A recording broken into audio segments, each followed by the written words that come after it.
I think the reason why inflation is so powerful is because at that point when you stop working, you stop having essentially an inflation adjusted input. So that your cost of living is essentially rising, and the input, the amount of money that you've got, is not. Hello and welcome back to the Personal Investor Podcast. I'm Ed Monk and I'm joined this week by Tom Stevenson, my colleague here at Fidelity. And we're going to be talking today about funding your retirement, and in particular about the issue of inflation in retirement and the huge difference it can make to the real amounts you have to live from when you are retired. Tom, welcome along. How are you? I am pretty well, thank you, Ed. Good, Tom. Now, before we get into it this week, I just wanted to say that we have been thrilled to see so many new viewers and listeners on the channel. We're keen to do more and to improve what we're doing here.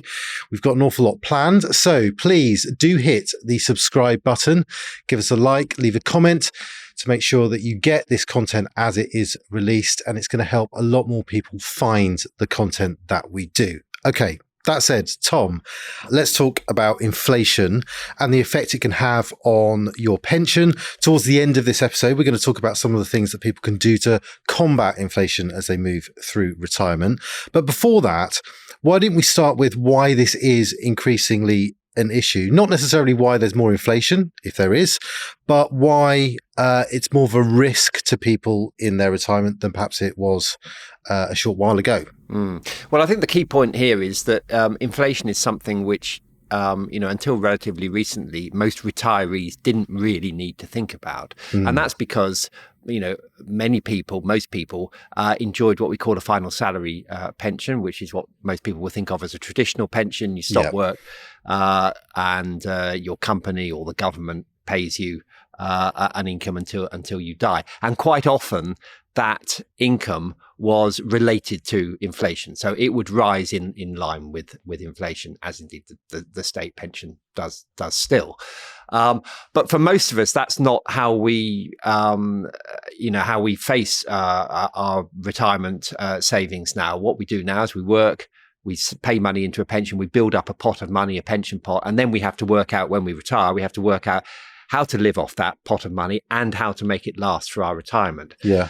Given that that's the case, the impact of inflation, especially if we're lucky enough to enjoy a long retirement, can actually be extremely significant. And crucially, it's something that we have to think about. It's not someone else is going to think about it and just adjust our pension in line with inflation to help us out. That's right. And we're kind of in a transitional period, aren't we, with this? As you say, a move from final salary pensions.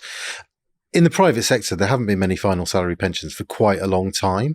But I guess it's true that people retiring, so they're, retiring now, retiring in the past 10 years, say, they will have enjoyed some exposure to those pensions at some point. So I think the reality for a lot of people is that they retire, they might have to rely on their own savings for part of their retirement income. But there's another part which actually is provided by a final salary scheme, career average scheme, all these sort of defined benefit pensions. And often they have some kind of inflation protection in them, so that there might be the essential costs of life in retirement actually are covered by something that does rise with inflation, and increasingly that's not the case with your own savings. Yeah, I think that's a good point to make. The point that we are in a transition, so there will be many people who will have had some sort of financial final salary pension along the way. It may not be the whole of their retirement pot, the retirement savings, but it will be some, and it may well cover their basic costs. I think for younger people, and indeed some people of my age, I actually have never had a final salary pension. So all of my retirement savings have been what we call defined contribution, determined by how much I put in and how the markets treat me. But I'm probably a bit unusual for someone of my age. Many people of my age will have a bit of both. Yeah, and this challenge of using that kind of pension pot, a defined contribution pension pot, to fund your retirement is a challenge that we think about all the time. It's our business to think about these things. And when you begin to understand the challenges of what we call decumulating your money from a pot of savings, you realize that actually saving for retirement, that's the easy, well, it's not the easy bit, but it's the simple bit. It's you can do it simply, and it's basically more the better, basically, for as long as you can. But when you're withdrawing money, all sorts of different factors come into play. There are many moving parts that go towards determining really how much money you can live off sustainably, how much money you're going to have at the end of your retirement and along the way. Inflation is just one of those moving parts. You found this, didn't you? You did some recent work, I believe, looking at modeling retirement income, and it really reveals what we're talking about. It does. And I think that the thing about inflation is that it is only one moving part in the whole sort of, complex picture of how much you need to save, which is determined by lots of factors, how much money you pay in, how much income you want to replace. So, what percentage of your final working salary you actually want to live off for the years in the future. When you start taking your state pension, the investment returns you get, whether your investment returns you get, that's an important factor. Whether you decide to go cold turkey with your retirement, or whether you want to have a sort of phased retirement. There are lots of different factors, but I think that one of the factors which is least well understood is the impact of inflation, because we tend to think about, you think about a sum of money that you might think, well, I need to save X £100,000 because given that, I think that I'm going to be able to generate an income of, say, 4% out of that, that helps you to work out how you know how much you want to live off. That helps you determine how much money you think you save. So that's great. Unfortunately, if you don't factor in the impact of inflation, then that figure is likely to be wrong. And almost certainly it's going to be insufficient. If you're thinking about it in today's money, today's purchasing power, then that figure is unlikely to be enough. And I think that, you mentioned some work I did. I did some analysis, some modeling of various different scenarios. And I created a big spreadsheet, and I plugged in all these variables. And one of the ones that I plugged in was different inflation rates. And I was really struck and a bit horrified, actually, by the impact that even quite a small change in inflation would have on the amount of money that you had on an ongoing basis, the cumulative value of your pension pot.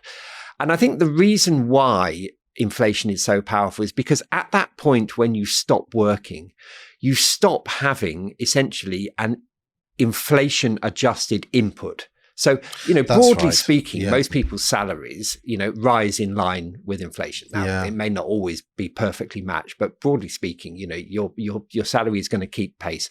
And indeed, some of your income in retirement is also going to be inflation related. So the state pension, for example, has an element of inflation proofing in it.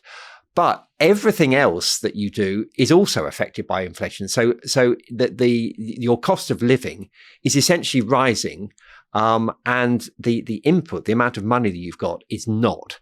And so over time, for 5 or 10 years, that might not matter too much. But if you're talking about a 25 or a 30-year retirement, which many people will be, then actually it becomes quite devastating. Because if you start mapping out and modeling how much you will need to live on in 25 years' time in order to have the same standard of living as you have now, those numbers become quite scarily large.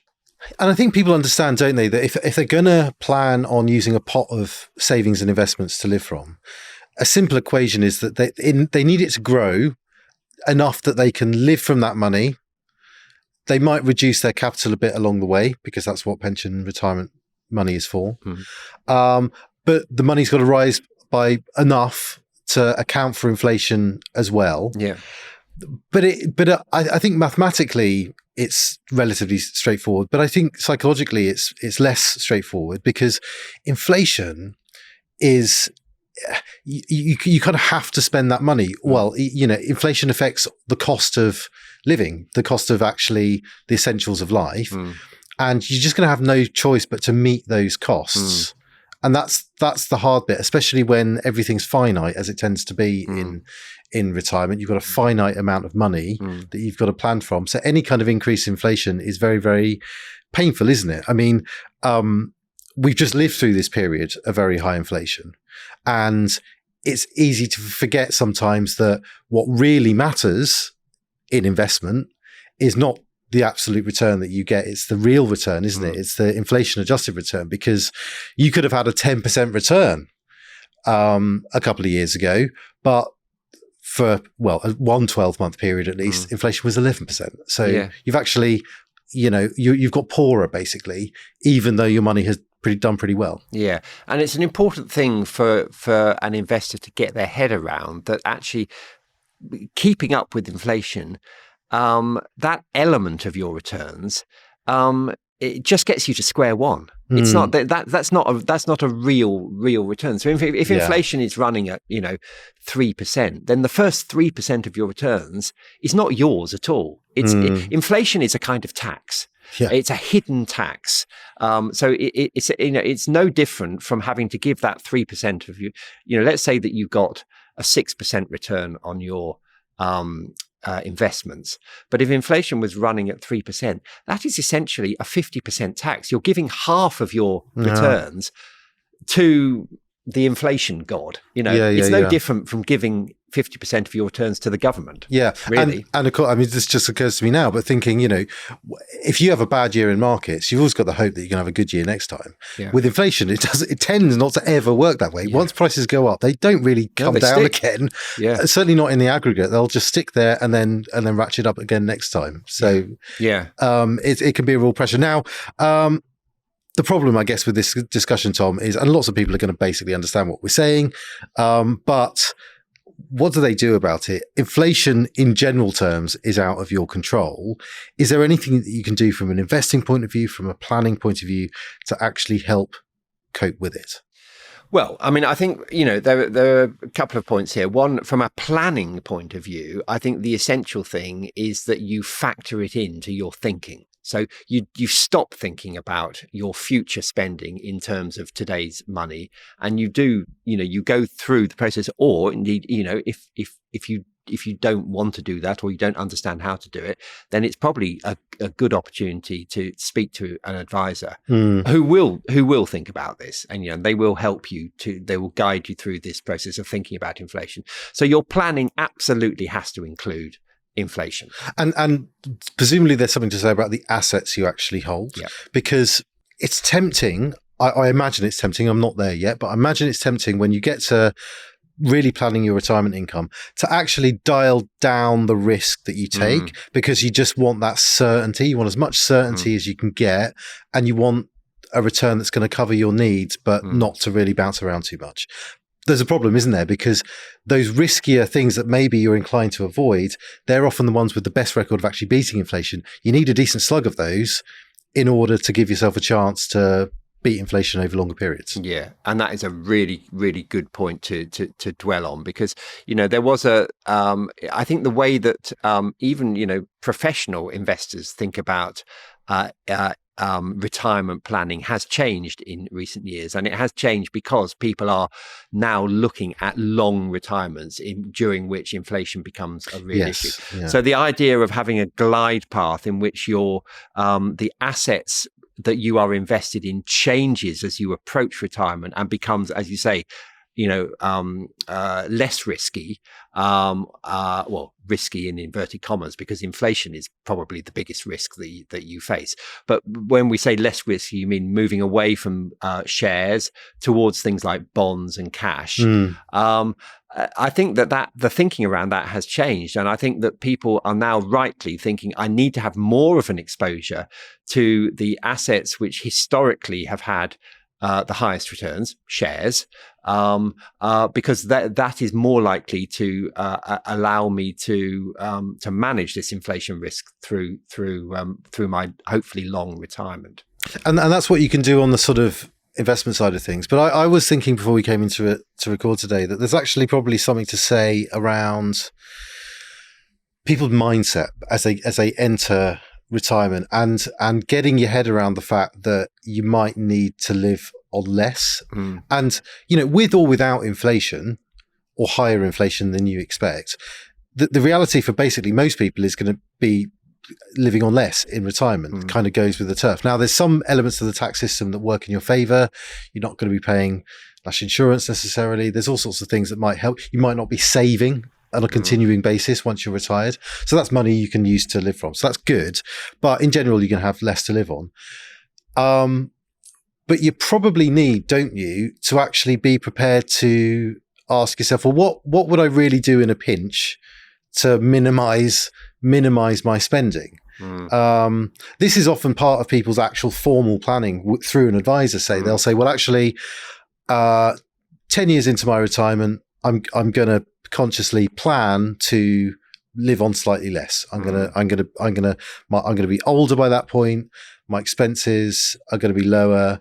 And so I'm not going to be spending as much. And then probably another 10 years after that, if you get that far, the same thing happens again. And you probably live on even, you're not going to be taking many long haul flights in your late 80s, I would imagine. So there's certain things in life, certain costs that just fall away and that you're not going to be inclined to spend. And this mindset point, it might be a bit of a wishy-washy point, Tom, I don't know. But, you have to get what really matters to you in retirement? What actually are you going to want to have in your life that give you kind of worth and value and meaning and all these things that don't cost money? Yeah. And I know that's a bit like, telling people just to lump it, but that's, I think, a reality. You kind of need to get your head around that shift in mindset. Yes. Well, as they say, not everything that counts can be counted. Yeah. That's one way of looking. I think I agree with everything that you've just said. I think there's a kind of that's a slightly negative slant on it. Sort of think, oh God, I've got to live off less. Although actually, talking to people that I know who have moved into retirement, one of the recurring refrains actually has been, I actually need less than I thought I was going to need. Yeah. Which is interesting and encouraging. So I think there is an element to which you can cut your cloth accordingly. But the other way that I look at it is to, and we've talked about this idea of chill, the idea of working longer, having a sort of phased retirement, a glide path. To the extent that you can continue to earn money through at least the early years of your retirement. I mean, actually, this analysis that I did, just working part-time for even 3 or 4 years beyond your initial planned retirement age makes an enormous difference in terms of the amount of money that you end up with, plus all the other psychological factors of giving you purpose and So I think that's you need to look at two aspects of this. One is how much you spend, and one how much you earn, and you need to get the balance right. Yeah, and just to dwell on this point, because I didn't want to be negative, but I think it's just about finding, like, not trying not to live a kind of fretful retirement where you're constantly worried about these things, and knowing that if you really need to, you can slightly shrink your spending, and you can, and it's not going to be the end of the world. I suppose that's what I'm getting at in simple terms. And one of the technical thing I just wanted to say was around the potential to actually buy inflation-linked income at different points in your retirement. You can, of course, you can return to the annuity market. You can buy an annuity, the product which will give you guaranteed income. And if you keep your finances flexible and your plans flexible, it might be, if the time is right, if market conditions are right, you might want to actually go to the annuity market and secure that inflation-linked income. That is a really good point, because also related to what I was just saying about, the extent that you can put off that moment by maybe working part-time, maybe work 2 or 3 days a week. The longer you leave the purchase of that annuity, the better the return that you will get. And it may be that working for an extra 3 years and delaying the purchase of the annuity allows you to, if you like, upgrade the annuity from from a level annuity to an inflation-linked annuity, because you've left it a bit longer. And from a psychological point of view, just knowing that you had bought off that inflation risk would be, really, really positive for you, I think, at that age. Yeah, I just the final word on this before we go.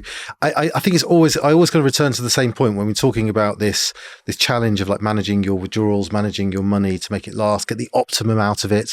Because we should say, if you live very frugally and end up with a big pot of money on your deathbed that you don't, that's a failure. Your plan has failed. Really, yeah. Your children might not think so, but well, that's true. That is true. But when you're approaching this challenge, flexibility is the key, isn't it? It's just being able to be agile and nimble and understanding all the different moving parts and the levers that you can pull along the way to help you or to relieve pressure, and keeping all that kind of toolkit available to you, and being agile enough to kind of use one here, another one there at different times in your retirement. Yeah, I think that flexibility is really important because I learned something when I went through this process of I plugged in 2% inflation and I plugged in 3% inflation, and you end up with very different outcomes. But outcomes that you could then adjust with different things, working longer, paying more in, taking less out, et cetera, et cetera. So I think the important thing is to have that conversation either with yourself, with a spreadsheet, or with an advisor, and keep reviewing the circumstances. Because if it's clear to you that inflation is not going to get down to 2%, and it is going to stick around at 3%, then maybe you need to think about that. You need to think about what that means for your planning. Okay. Well, Tom, that is all the time we have for today. Before we go, I would just urge viewers to once again subscribe if you want to, leave a comment and like the channel. It's going to help a lot more people find it. That is it for now. Tom, thanks for joining me. Yeah, thanks, Ed.